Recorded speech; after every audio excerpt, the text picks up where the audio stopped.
Sometimes one creates a dynamic impression by saying something, and sometimes one creates as significant an impression by remaining silent, meaning both speech and silence have always had their own significance, importance, virtue, and relevancy about themselves in one or another, and they also always play different roles and differentiated parts in our actions, behaviors, communications, conversations, relationships, successes, which is not just one sided but also mutual, not just individually but also collectively in our collective expression relationships in one way or another.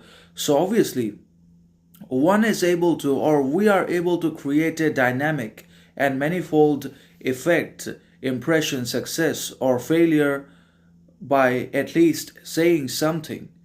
We are able to create a dynamic impression in the others regarding either our knowledge, greatness, talent, genius, reason, critical thinking, or about our stupidity, ignorance, arrogance by saying something, by saying a lot of things, and by saying nothing at all, by not saying anything at all. We're able to create a sense of mystery, intrigue, hive, and thrill in the others regarding ourselves, about our character, mindset, perception, reason, or whatever is there. It becomes interesting, mysterious, or more thrilling than ever before when we choose indifference, solitude, individuality, silence, calm over speech.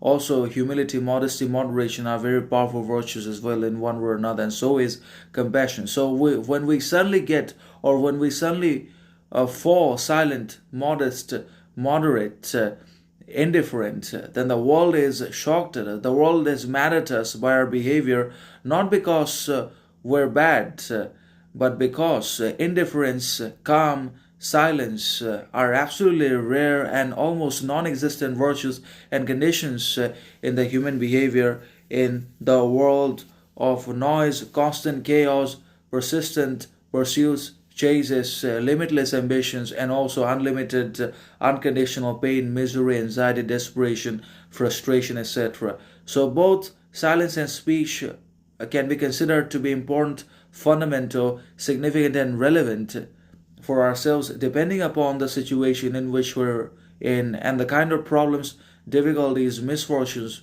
with which we're confronted, by which we're surrounded, the people in our surroundings. Both are important uh, on the basis of our mindset, perception, character, and also depending upon the kind of external, outside situation, difficulty, challenge, condition we're up against or we're confronted with. Because both silence and speech are important in our behavior. We cannot become absolutely silent, nor can we become absolutely talkative at all.